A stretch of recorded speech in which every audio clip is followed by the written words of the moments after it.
ថាបងស្រឡាញ់អូនគឺជាអូនតែហេតុអ្វីទៅបងលួចមានគេតែលាក់យូរប៉ុណ្ណាប្រាំអូនបានទេហើយអូនបានអន់ចិត្តបងថាវាមិនពិនទេបងមិនបានស្រឡាញ់គេគ្រប់យ៉ាងគឺមិនដូចបងគិតរាប់អានគ្នាធម្មតាគេនោះត្រឹមជាមិនហើយអ្វីអូនមិនជឿចិត្តបងតាមតន់តល់នឹងភ្នែកបងនៅហ៊ានប្រកាយគិតអូនមុំពេកតែដឹងបើស្រឡាញ់គេចេញទៅបងអាចជ្រើសរើសផ្លូវដើរតាមបេងដងបង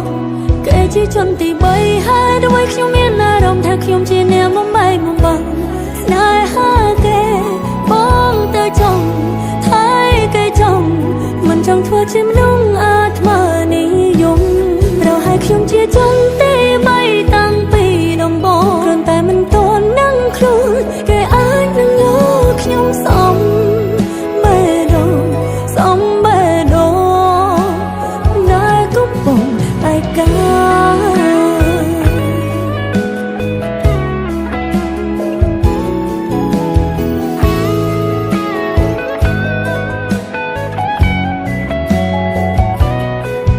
តន់តល់នឹងភ្នែកបងនៅហ៊ានប្រកាយគិតអូនមុំពេកតែដឹងបើស្រឡាញ់គេចេញទៅបងអាចជ្រើសរើសផ្លូវដើរតាមបេងដងប